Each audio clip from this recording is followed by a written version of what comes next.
Hello, visibility hackers. Welcome to today's episode of The Live Show. I'm your host, Coach Molly from Visibility Hacking Studios, and today we're talking about motivation. Because sometimes when the going gets tough, the tough need to get going. So without further ado, let's jump into it.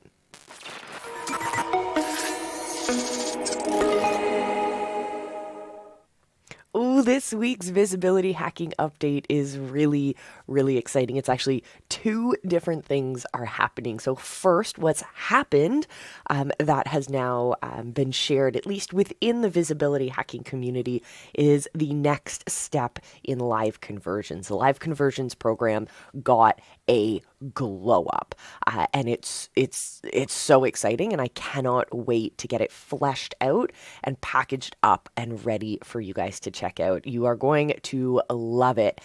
Jim went around and really took the information from our brains and our brainstorms, put it down on paper, and then tested it out with a variety of different people, a variety of different of our ideal customers, our customer avatars. We went out there, we tested it, we refined our offer, we tested it again, we came back, we refined our messaging, we tested it again, we took those questions that people were asking when we were presenting them the offer, and we refined them, looked for the answers, and I think we are on the verge of something really incredible, and I'm really proud of what we've been able to come up with, and really excited to share it with you guys. So keep your eyes peeled in the visibility hacking world for more updates as they come along. And I promise, as we develop the live stream conversions program, we will share it all with you guys. But live stream conversions is all about building your live show and everything that comes after that. And that's really powerful for your businesses and for your brand's visibility. And so on the topic of shows, we have a new show for you launching tomorrow in the visibility hacking community. It's going to be my new show called The Showcase. So you're going to have to check it out tomorrow, 8 p.m., Tuesdays, 8 p.m. Eastern, live in the Visibility Hackers group and on our Facebook page and on our YouTube channel as well. So make sure you're subscribed on our YouTube channel because it's always a ton of fun over there. So that is my update for today.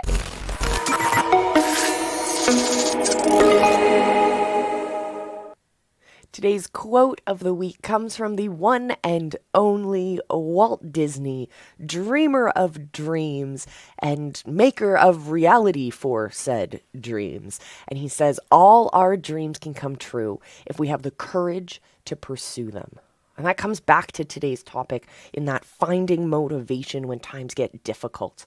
If we know that the businesses that we are building, that the movements that we are building, that the connections we are building with our people are there for a reason, a purpose that is deeper than just an exchange of value for money, then we know that we have to continue. We have to push through when times get tough. So when you have those dreams and you know that your solution, you have a way of overcoming obstacles that your people need, then consider this the episode for you. Consider this the wake-up check that you need to start that motivation, to get that motivation going, and to build a system in which you can constantly feel motivated every single day because your business needs you, your movement needs you, your people need you, and so much more.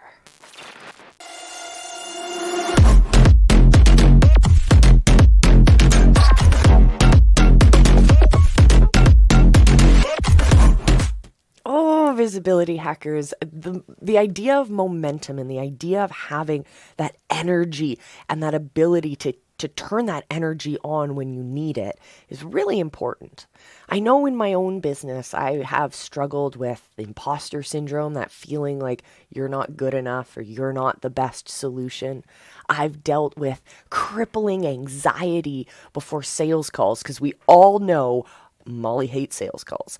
And before I figured out live streaming, before I figured out how to turn on my connection machine so that I get effortless inbound sales and I don't have to worry about unqualified sales calls, I don't have to feel pitchy, I don't have to do any of that anymore because I do live shows. But before live shows, I was on the struggle bus. Let's just be honest. I struggled almost on a regular basis. I had this crippling anxiety that came in not just when there were sales calls, but when I had to start filming videos, when I had to edit my videos.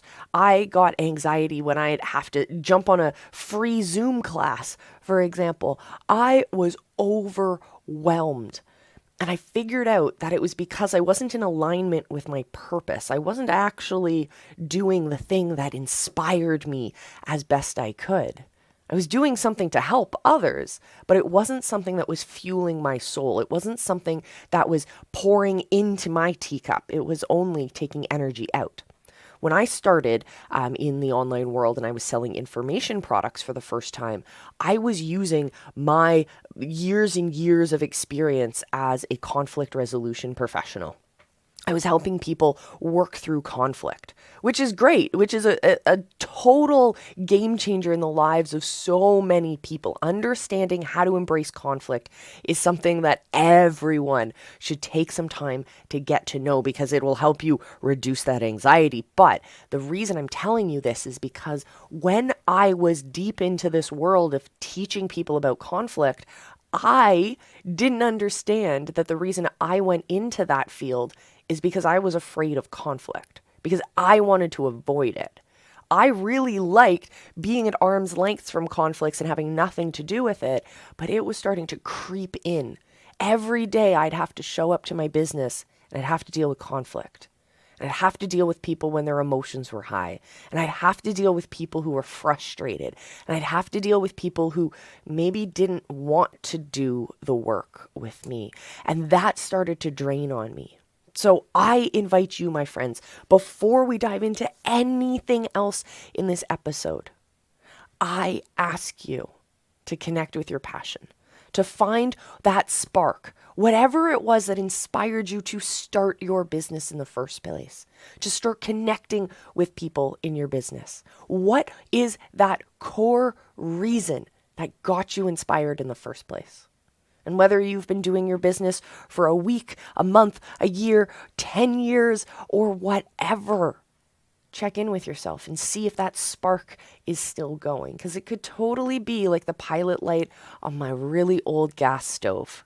That pilot light has held strong for years and years and decades and has cooked beautiful meals for so many different families. But at some point, that pilot light is going to go out and it might not be worth fixing.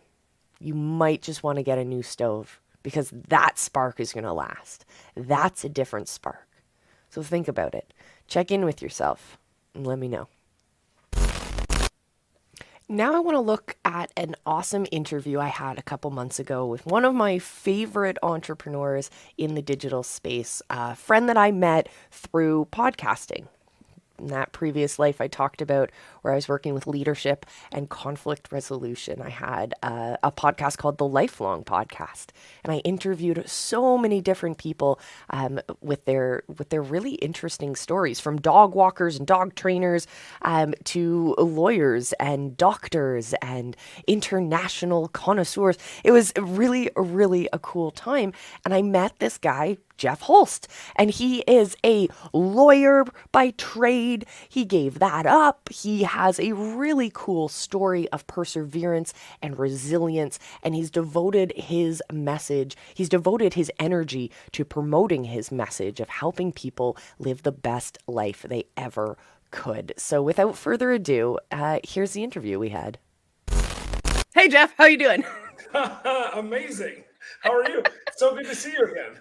It's fantastic. I love the fact that we can use these shows and these opportunities to interview people, but really I'm just following up on our long-term friendship that has It's true. evolved through Because podcasts and interviews. because I was on a different show that you did, and then you were on my show, and now I'm on your show. So It's fantastic. I love the partnerships and the friendships that you can build yeah, I doing think this I'm gonna have stuff. to create a new show so I have an excuse to have you back. Oh, well, I can help you with that. Yeah. Well, today I brought you on because you have a really cool story that I always think back to it as a motivating story. Mhm. Because so many people, they get stuck with trying to do big things and trying to do fun things during the day and be really exciting and create great content for their people, but they always come up with excuses. Either their hair doesn't look good, or they don't have the right camera, or they're just not feeling it today, or the stars aren't aligned or whatever like that. So I thought I'd talk to you about blowing that stuff out of the water and doing cool stuff. What do you think? Yeah, sure. Why not? Let's do it. So tell us a bit about a bit about you and why I might find you interesting as a person to bring on and You talk about this know, stuff. that's more about what you feel than what I feel, right? Like why you might find me interesting. But I do see that a lot of people find my story interesting. So the short version of it is I went to school, became a lawyer, and I was an okay lawyer. I wasn't an amazing lawyer, but I was pretty good at it. And I made some money. And I realized that I went to law school because I wanted to make money, and that's not the right reason to pick a career. I mean, it's useful, obviously, to make money, but I got diagnosed with leukemia in 2008 after I'd been practicing law about 3 years. Not actually more like 2 years, and I just suddenly went, wow, life's really short. Like I might die right now. And I don't want to die being a, reasonably successful, kind of happy lawyer. I was always happy. That wasn't the issue. I just knew there was more that I could be doing with my life. And so when I got through that, and it was challenging. It forced me into personal bankruptcy. And I was a bankruptcy attorney. So that was kind of, not awesome. But when I got through that, I came out of it with like a real passion to like live the best possible version of my life. And so I made some really big changes. So in 2010, I quit practicing law completely and went and moved from Michigan to Chattanooga, Tennessee. I'm still there now. And I said, I took a job where I told the people that were hiring me that I would work for 2 years for them. And it was in transportation. It was like back office HR type stuff, hiring truck drivers, things like that. And I helped them grow their company from 4 trucks when I started working for them to about 96 trucks when we actually sold the company 6 years later. And then I reinvented myself again, right? I went, I don't really like working for a company. They offered me a job at the company we were selling to, and I was like, nope, not doing that. And so, knowing this about myself, I had started right after I started the new job. I started investing in real estate. So I just went, you know what? I think if I just focus on real estate, I won't have to do anything else. And I really thought, I'll just buy a few more houses and I'll be fine. And I'll just, basically be retired. And this was at 38, right? So like literally went from bankrupt at 32 to like not having to work at all at 38, which is pretty awesome. But then I was about 2 weeks into my retirement and I was like, this is dumb. Like I need to do something with my time. And so I started thinking about like, what would I like to do with my time? And that's a great place to be. I think anybody, well, I think everybody should try as fast as they can to get to a point where they can really decide what they want to do with their life. Because a lot of times we make these decisions when we're in high school, like what we want to go to college for. And then we get stuck on this train of like, okay, I'm going to be a lawyer or I'm going to be a doctor. And I know lots of doctors that are unhappy doctors. And what happened with having made the real estate investments I did, and I mean timing was good. It was 2010, everything was cheap. But because of that, I got to a place where I could really decide what I want to do with my life. And I realized pretty quickly I wanted to help other people get to that point. So that's like my whole thing now. Like I started a couple shows. I first started a show about investing in real estate because I thought, well, this is great. Everyone should invest in real estate. Like it'll give them this freedom. But I got this pushback from people that was like, well, I don't like real estate. Like that's not what I want to do. And I was like, oh, you know what? Really what you want to do is live the best version of your life, whatever that is for you. It doesn't matter if it's like, for me, real estate's a big part of that. And I still help people get into real estate investing. But there's a whole nother subset that's actually much larger of people that don't care about real estate.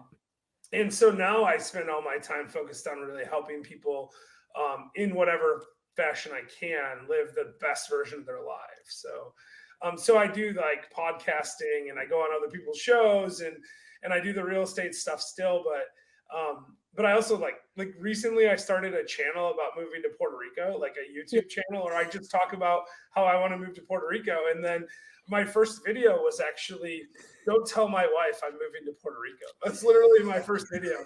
And then I sent it to her before I made it live. I sent it to my wife and I go, hey, just wanted to share this with you. And she was like, that's awesome. When are we moving? And I was like, thank God. Really bad. That could have gone way downhill. Yep. Oh, that's awesome. Like your whole story is so inspiring and it reminds me that every day is a gift and we can just grab that day and make the best of it. And when we pile those best moments together, we can start to have these so I forget who it was who described them, but he referred to them as event horizons, these big moments that define our lives. Those a lot of times people will say those event horizons are negative events in their life, right? Like they remember death and divorces, but I say fight to find those make those positive event horizons in your life. So I think about that a lot, actually. So I wrote this essay a long time ago. I don't even know what happened to it, but where I called it a cartoon moment. And I had this idea. So when I was 21, I went, the first time I'd ever been out of the US other than to Canada. I think you're from Canada, right? Yep. So I'd been to Canada because I grew up in Michigan and we could drink at 19 in Canada. And I was like, oh, I want to go drink. But I traveled Canada a little bit in the US and maybe like I went across the Mexican border or something, but I hadn't done a lot of international travel. And when I was 21, I didn't know what I wanted to do with my life, really. So I had this idea that I would go. I was actually sitting in a history class, and they were talking about this sculpture that Michelangelo made called the Moses. And the professor told the story about how Michelangelo, when they unveiled the Moses, which was like, it was supposed to be the centerpiece. Well, it is the centerpiece for one of the Pope's tombs.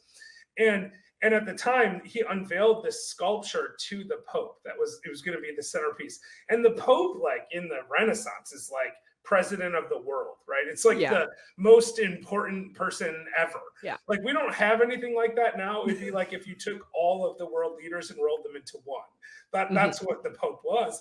And Michelangelo, when they unveiled this, he just stared at it. He didn't say anything. And there's this like awkward silence. And finally, one of his students says, master, you have to like say something, like people are waiting for you.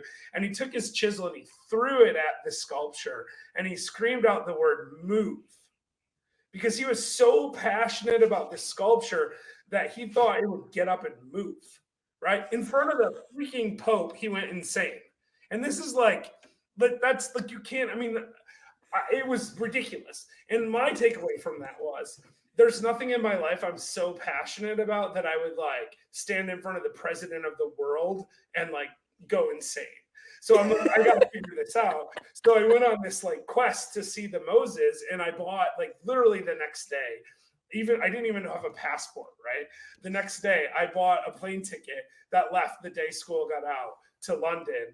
And the Moses is in Rome. Right. So I wasn't exactly good with geography. I was like, it's Europe. It's fine.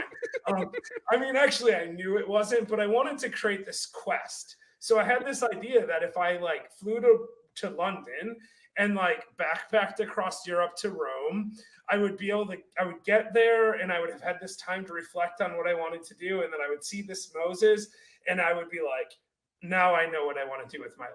Right. And so I did that. I went to London and I went from there to Paris and then Belgium and then down to Spain and then finally got over to Rome. And I walked up this little hill that overlooks the Colosseum where this church is called San Pedro in Vincole.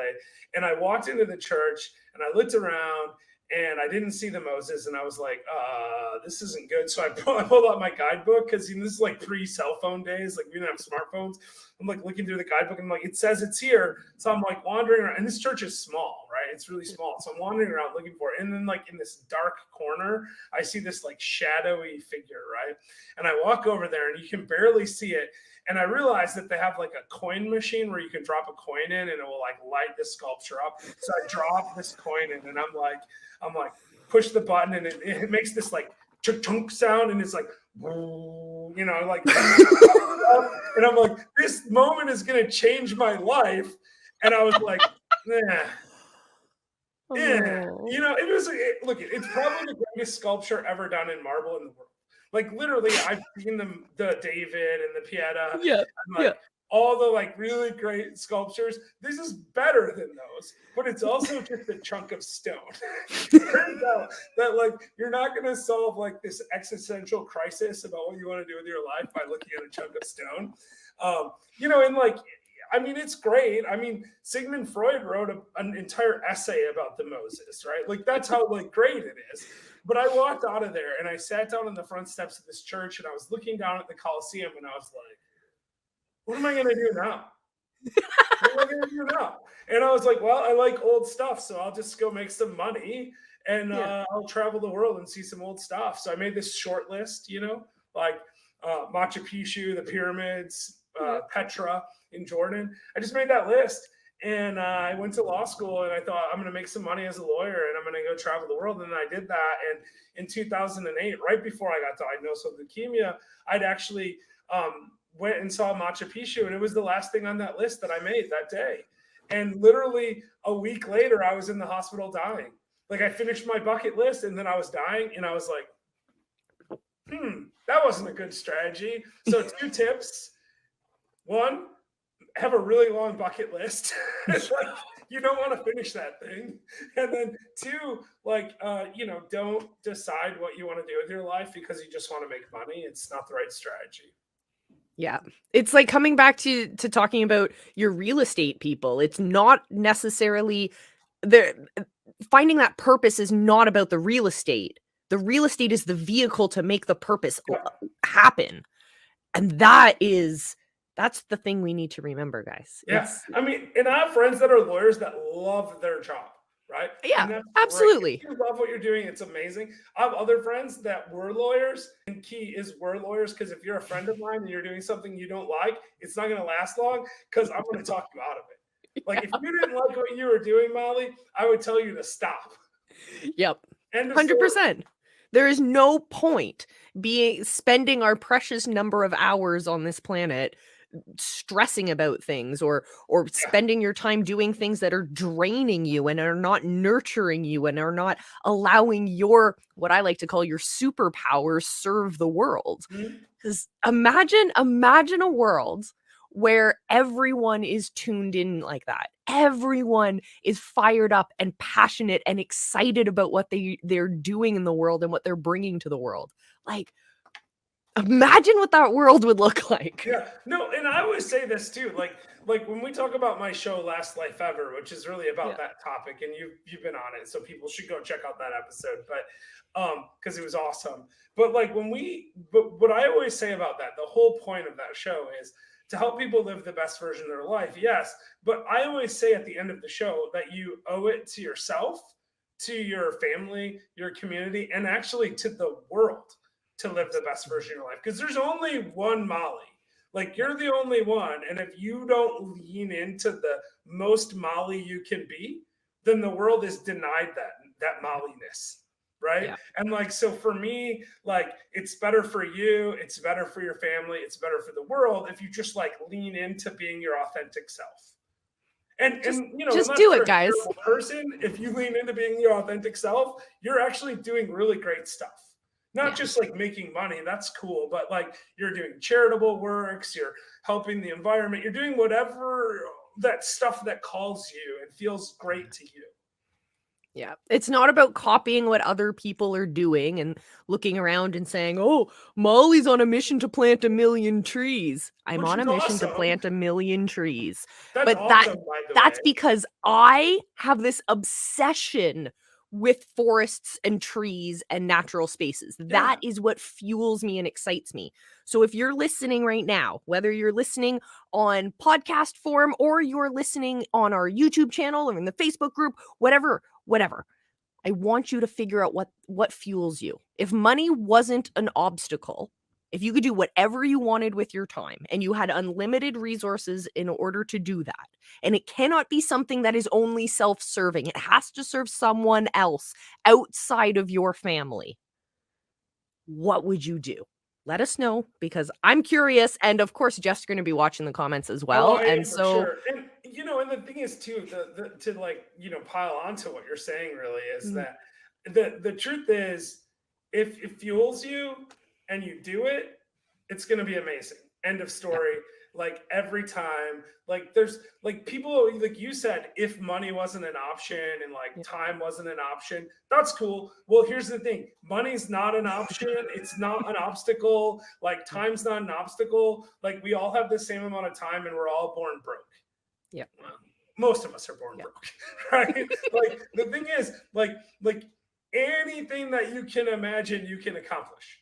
yeah. There are tons of people that do this stuff, and yeah, they might have different talents or advantages or whatever, but if you lean into what you're called for, I really believe that like God or the universe or whatever you personally believe doesn't give you visions that you can't accomplish. Like I've never met anyone that leaned into what their true calling was and wasn't able to accomplish it. Absolutely. 100%. 100%. Yeah. So Let's go at let's 110. I yeah, always find sure. that weird when people say give it 110%. I But in like this I like case, we're doing impossible it. math. Yeah, whatever. It's actually kind of okay, let's get woo-woo for a moment, but it's kind of like when you're tapping into your own superpowers that you're actually able to give more than 100% because Mhm. there's something else you're tapping into. I don't know. I Yeah, don't I know. mean, I can go with that, but like I would say, there's that 80-20 principle where like Yep. 20% of the effort produces 80% of the results. What I always say is like, I just want to do that 20%, like my superpower, that part that I'm really good at. If I do that like 40% of my time, then I get like 160% of the results that a normal person would have. And I get to live this extraordinary life at like 40% of the effort. like I Yeah. get to do way more and I have to work less to do it. I like when that happens. Me So too.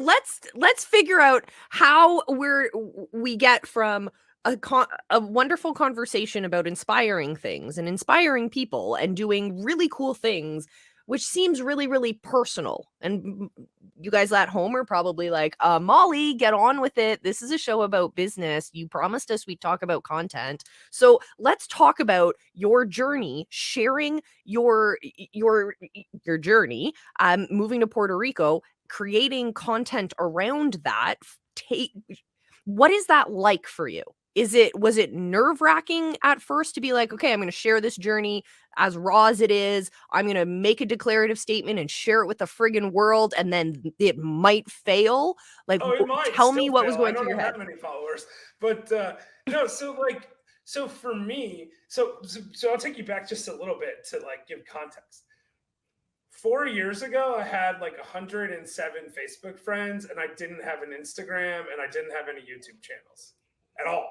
Well, I might Yeah. have had a YouTube channel because, like, when you have a Google, you have a YouTube channel or whatever. But like, if I had any content on it, it was like one video of me like opening a Christmas present that I forgot I put on there, or something like that, right? Just trying this new platform Yeah, out. yeah, something like that, right? Like I just didn't do social media at all, and I knew all of my 100 Facebook friends like really well. They were like high school people and stuff, right? And that's all I thought about. When I quit working in 2017, I decided to start the Old Fashioned Real Estate Show. And, we would just and that was about, we were going to go raise money for our deals. We were going to help people by pooling their money together and investing it. And I thought, well, if I meet somebody, they might Google me, and I want them to see me talking about real estate. That was the whole thought, right? It wasn't we never planned on making money, and we don't make money with it, but it's grown to a bigger platform as a result of just continually putting out content. So when I got to the Puerto Rico stuff, I was like, well, I don't know anyone that follows Puerto Rico channels. So if I just start, I didn't even share it on my own Facebook, right? I literally didn't tell anybody. I just made this video. Don't tell my wife I'm moving to Puerto Rico, because I thought it was funny. I started a new channel, and it's called Puerto Rico Life. And I was just and then I just started making more videos. And all of a sudden it was I had 50 followers or subscribers, and then it was 100, and then it was 150, and then it was 200. I never told anybody, right? I just did it. And so I didn't know any of the people, so I didn't really care. So the answer to your question is, it wasn't stressful because I was just playing around with it, because I was like, this is kind of fun to make a YouTube channel about something completely random. And I mean, I just made I'm in Puerto Rico right now. Look at this hotel I'm at. It's cool, whatever kind of stuff. And I've had a ton of people that I've met because of it. It's been amazing. I mean, we don't have millions of subscribers. I think 500-600 people following us. And again, I finally only a month ago, and this is only 6 months ago I started. A month ago, I actually did share it on my Facebook. And one of the reasons we didn't share it before was we hadn't told my wife's work that we were moving to Puerto Rico yet. And we didn't want them to find out. So she was like, you can't get too big over there. Someone might hear about it. And I was like, your work's not Googling me or whatever. Turns out some people did. And so then we had to fess up that we were planning on moving. And we have a place there now. And actually, the other thing that my wife did, she's amazing, is she, when I told her this video, I sent her this video in May or April, something like that. I don't know, somewhere around there. I sent her that video, and she said, okay, cool. I'm going to quit my job in February then. And I was like, that's very specific. Why are you quitting your job in February, right? Because it was 10 months away. She's like, I've always wanted to do the Appalachian Trail. So that's it. So starting in March, she's going to do a through hike of the Appalachian Trail, and I'm going to be in Puerto Rico by myself.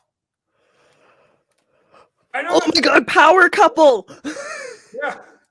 So I didn't even know she's never actually camped overnight ever until a few months ago. Wow. What inspired that? And so she was like, if I'm not going to have a job, that's what I want to do with my first 6 months off. So.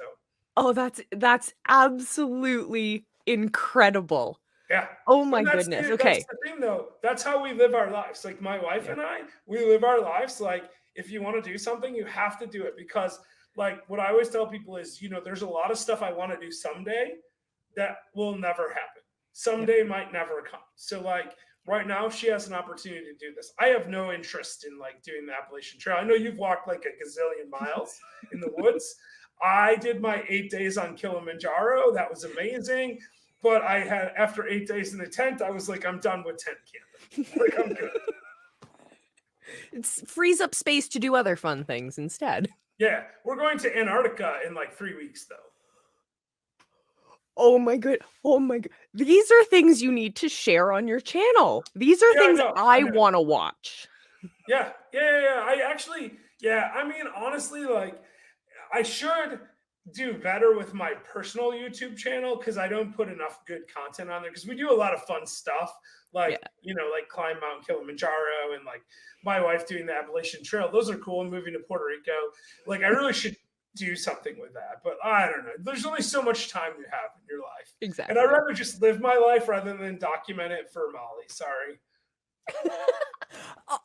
Honestly, part of me feels like now I'm getting super woo-woo and legacy on you, but the idea of thinking about people in the future coming back and watching this content and creating a time capsule and being that everlasting, well, the internet's not going to last forever.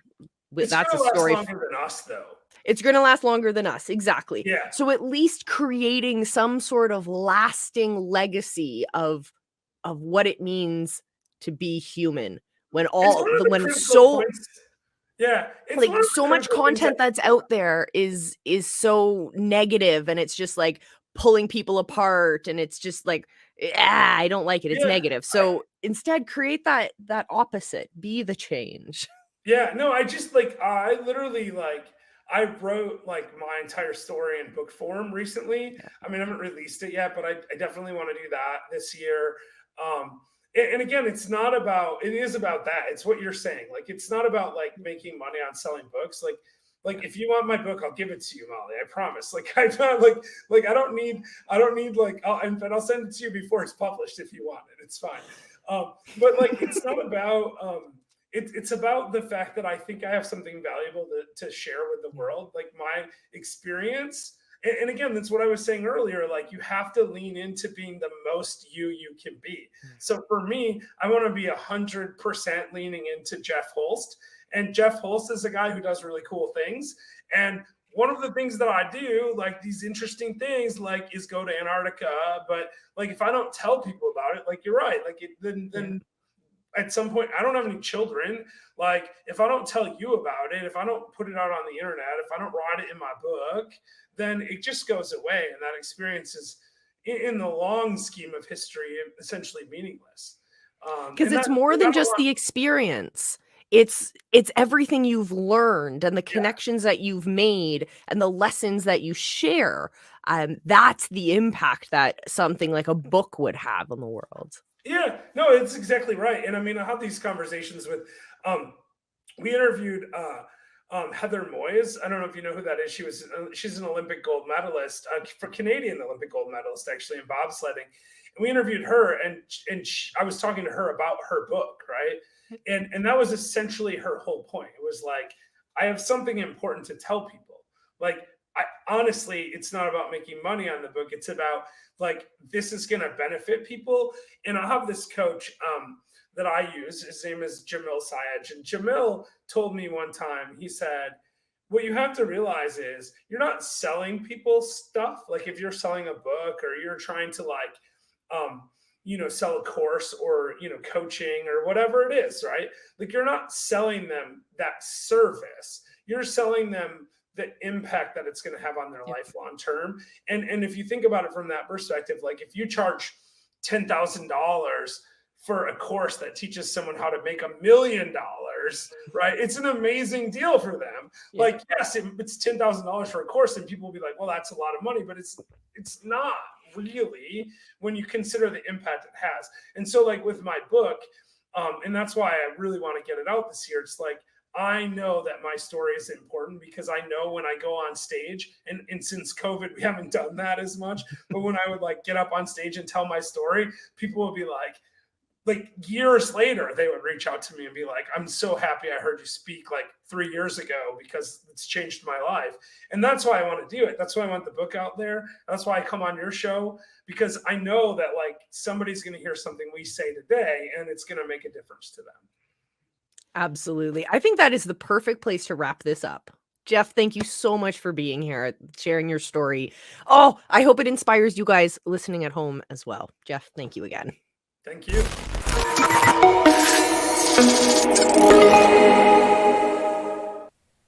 Jeff has inspired me to put today's how to in 3 simple steps: how to start your day off right. 3 really, really simple steps. First, make sure that you plan it out. Plan it out the night before.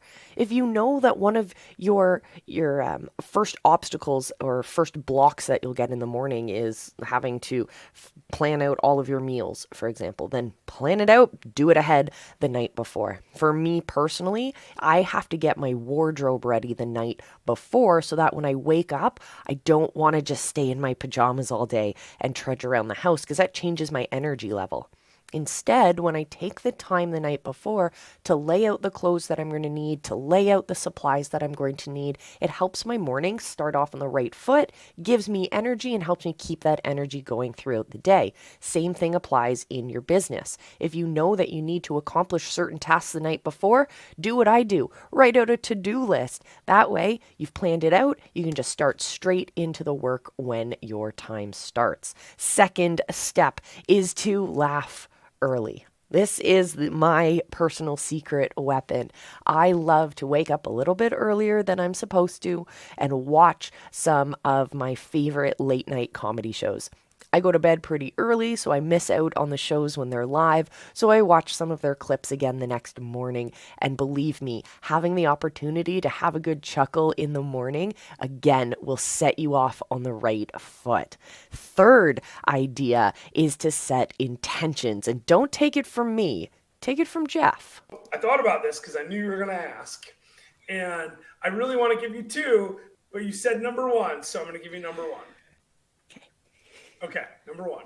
So I have a personal declaration that I do, right? So I wrote a letter to myself. I'm a little delinquent right now as we record this. It's the 5th of January. So I haven't got my January one done yet. But every year for the last couple of years, I've written a letter to myself, post-dated a year in the future. So starting in January 1, I'm reading a letter for January 1, 2022, and it's saying, wow, it's been an amazing year. I can't believe it's already January 1, 2023, right? And then I read this letter out loud to myself every morning. And it's a letter of leaning in with gratitude to all the amazing things that I've already accomplished this year. But retrospectively, at a time when I haven't actually done those things yet. So it's like a combination of goals and and gratitude for all the great things that are going to happen in 2022 for me. And I got sick. I don't think I might have had COVID. I don't know. I tested negative, but I got sick and I just didn't get mine done. So I'm feeling really bad about that right now. But that's what I think the best way to start my day is to wake up, grab a cup of coffee, and read this letter out loud to myself about all the great things that are happening this year. Amazing. Round of applause. Perfect. I couldn't have said it better myself. So first off, thank you, Jeff, for joining us for this episode. Your insight has been absolutely incredible.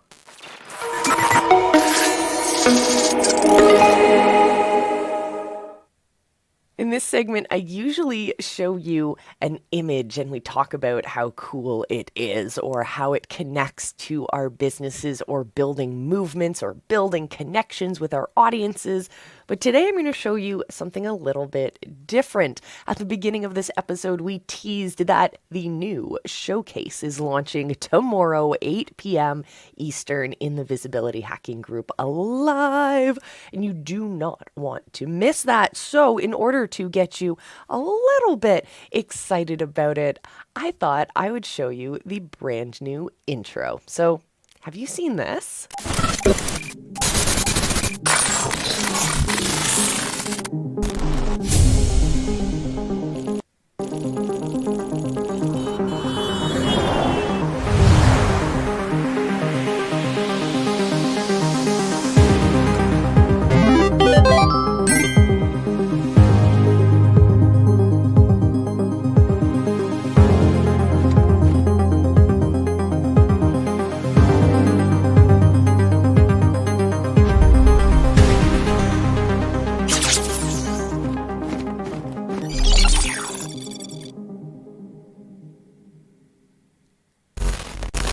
I am so excited for you guys to check out the showcase. So join us Tuesday nights, 8 p.m. Eastern in the Visibility Hacking Group every single week. And if you want to know more about the showcase, definitely stay tuned because first episode airs tomorrow.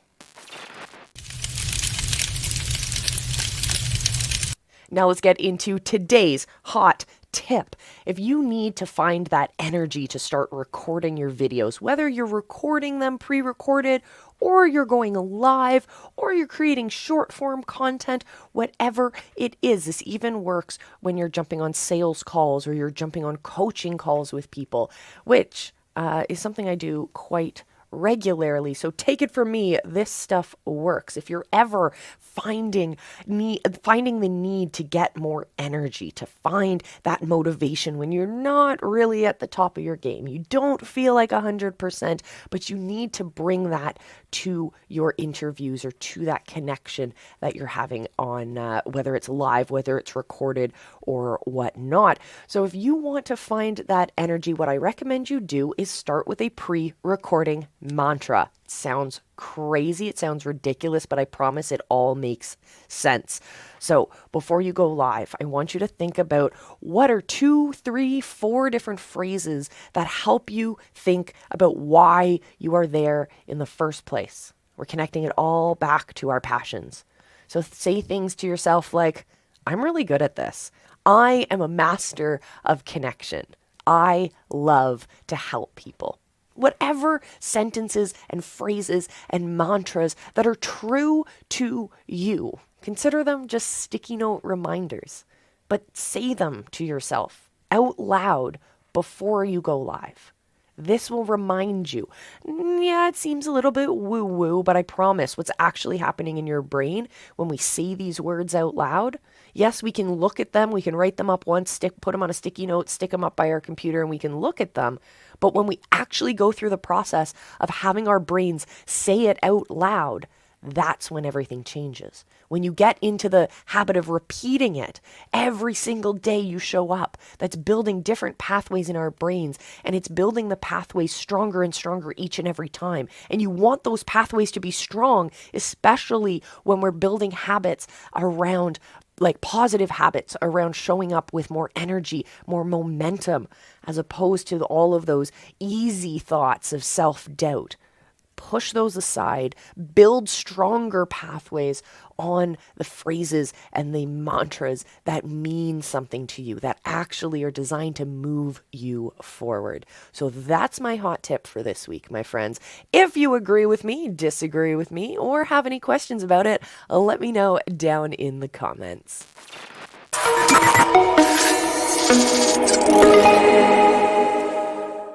Oh, we've come to the end yet again, but this week has been absolutely incredible. I know that preparing for this episode and filming this episode has been an energy boost to me. Getting to look back at some of the interviews that we've done in the past, absolutely valuable. Always love checking in with Jeff. So my big last thought for you guys is to make sure that you check in with your movement, check in with your purpose and your passion.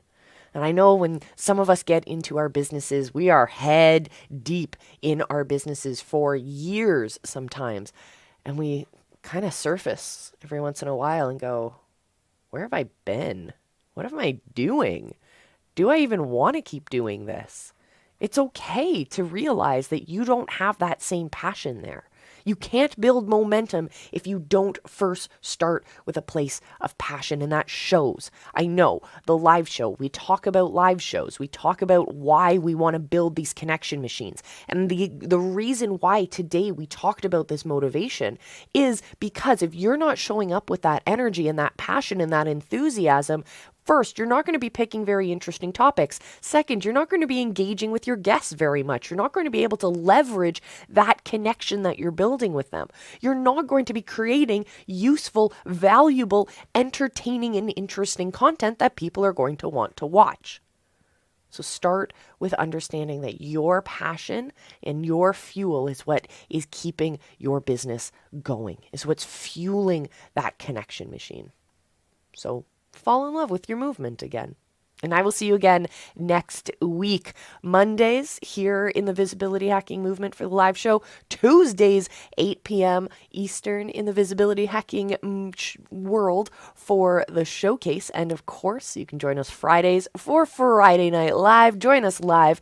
Come hang out with us and get your questions answered. And talk to you again, my friends. Remember, I love you. be excellent to each other, and just go live. Because I promise you, your people are out there and they're waiting for you.